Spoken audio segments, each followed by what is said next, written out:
Geezer Butler of Black Sabbath, one of rock's most popular bands from the late 60s to the turn of the century, admitted, "I was putting upside-down crosses on my wall and pictures of Satan all over. I painted my apartment black. I was getting really involved in it, and all these horrible things started happening to me." Butler states, "There was a weekly magazine called Man, Myth, and Magic that I started reading, which was all about Satan. That and books by Aleister Crowley."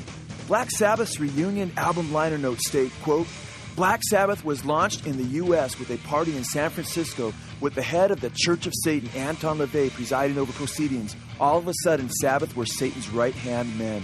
Black Sabbath became one of hundreds of bands recruiting millions of young people to Satan, reported even to go as far to give altar calls to receive Satan as Lord.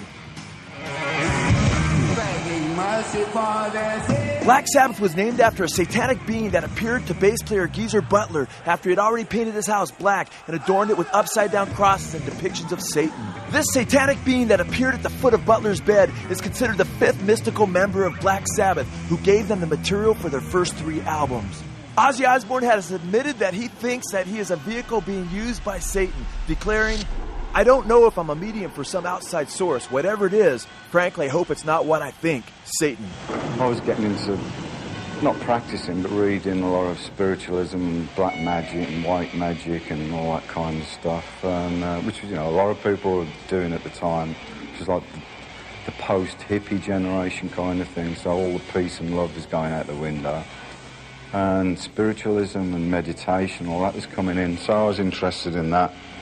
And somebody gave Ozzy this old 16th century book of black magic, and it was all written in, I think it was Latin.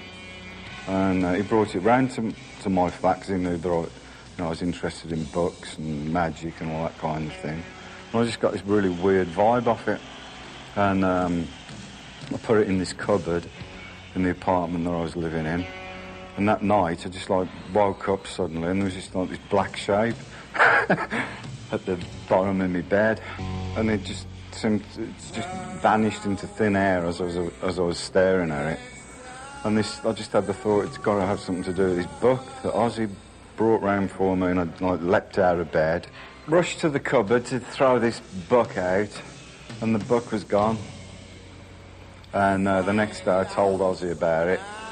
And about 3 days after that, we came up with our first song, Black Sabbath, and Ozzy just related my experience in the lyrics. Big black shape with eyes of fire,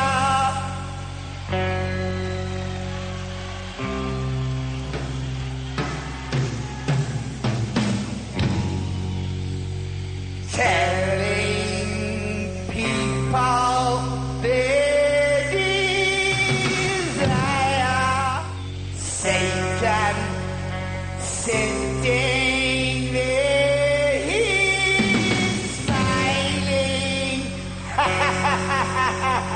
watches those flames get higher and higher.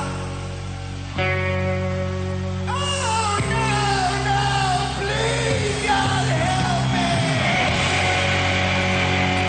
me. We've always within the band said there is a fifth member, a mystical member, yeah. We've always said there's something looking over us. And the only way that I can describe that, probably in its best, the best way for me is that when we were playing our first songs together, and especially our first the first 3 albums, for instance, we would literally show up in a room, and it was almost as if the songs were already written. That's why I like to call Black Sabbath a phenomenon. Rather than a band. Although it is a rock and roll band, there's a phenomena involved there where that stuff just comes from somewhere, and it just so happened that we happen to be the ones that it came to.